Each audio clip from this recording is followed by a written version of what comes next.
This is Hollywood. Matías Bombal with you. Predator Productions offers a documentary with a big heart about love of the movies. Brotherhood of the Popcorn. This independently made film, directed by Miss Inda Reid, is making the rounds of the festival circuits. It's about a group of men that call themselves the Cliffhangers, who get together on a regular basis to watch movies. I'd call them the Magnificent Seven, but there are 8 of them. Movie time. I wonder what it is. What are you showing? I hope it's Hello Sailor or Clean as a Whistle. The Cliffhangers is a group of young men my age who watch old black and white movies mostly, and serials called Cliffhangers. We're from all different backgrounds. My background is theaters and video, working in the movie theaters. A couple are animators, or retired animators, fish truck drivers, there's retired school teachers, retired newspaper man, or retired singer. But somehow the movies bring us together. Every Saturday morning we go in, we yak about films or books or show off our toys or whatever. It's just a mixture of everything. And then after we do that, all of a sudden Woody starts flicking the lights in the big dining room where we sit, or breakfast room, whatever you call it, and that means movie time, and we go upstairs. Round them up. I want to tell you, this is a job for me. Come on, Rocky, you can do it. Who said that, Woody? I know I can do it, but not as fast as I used to.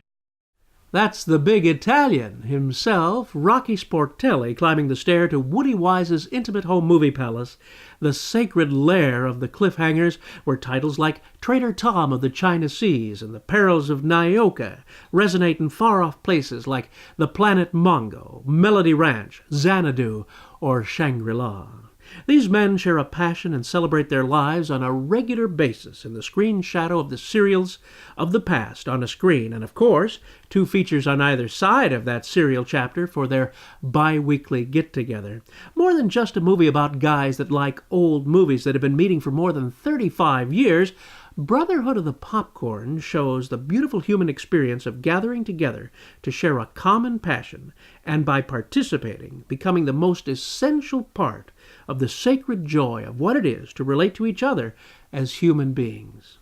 In their world of 8, they get it, all the common experiences of a time and place reflected from Woody's screen. As we enjoy and relate to these 8 fellows, director Inda Reid tells us each of their stories. There's Tim Walker, who struggles with Parkinson's, does not stop him from remaining engaged in life and his art, that of an animator.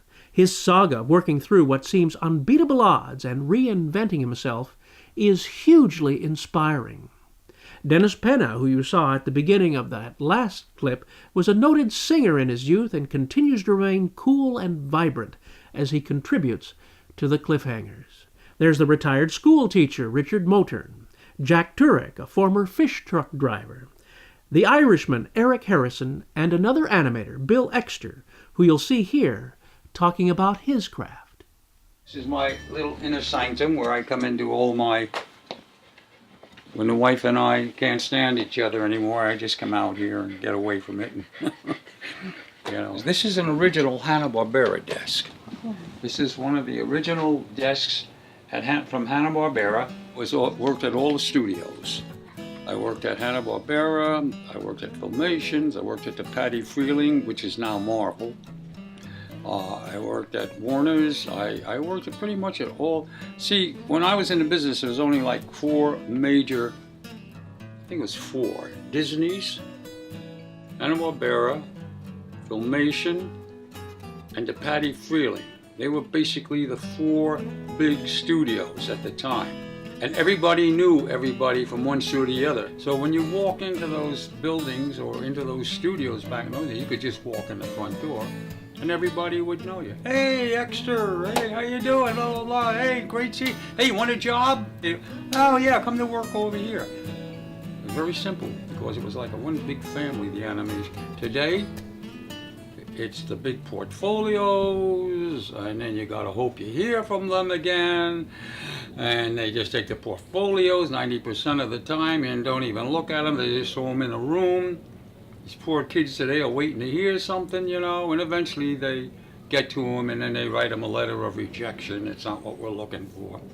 The trick of getting into the studios today, and it was the same thing when I was in the studios, you have to know somebody in the inside. After watching this movie, you get a real sense of these guys and feel as if you know them and would love to sit and have coffee and reminisce. Unfortunately for the rest of us movie fans, the Cliffhangers are a group of a set number, and the waiting list for an occasional spot for a screening when one of the guys is away doing something else is harder to get than an invitation to the White House. In addition to the wonderful life stories of each, we get a sense of how powerful the movie experience may be and how many lives it may touch intimately.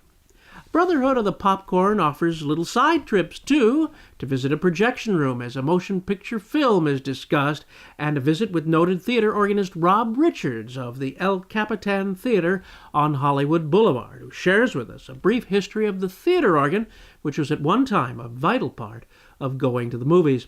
You'll hear him playing Stardust coming up in the background of the latter part of this next clip, where Woody Wise, president of the Cliffhangers, gets to the essence of what the Brotherhood of the Popcorn is all about. These films, just like the Cliffhangers, have somehow stood the test of time. They have faithfully brought us together, reinforced our brotherhood, and connect our present lives with our memories of yesterday. And just think, we couldn't have done it without popcorn movies. Okay, fellas, let's head down to the Chinese theater and pay our respects to the footprints and handprints of the stars.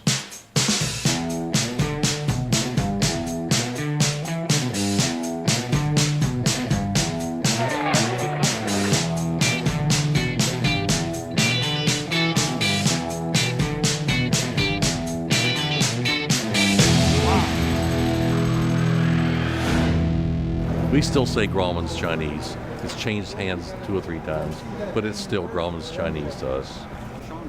Some great names in this cement that started at the beginning of time of movies and have come right up to today. One of my favorites right here, John Barrymore, The Great Profile. Could it be you hadn't anticipated my arrival at such an ungodly hour? Indeed. And of course, my favorite, Sean Connery. He's up there, barefooted. He can put his feet in there without shoes. Now wait a minute. Let's get the profile.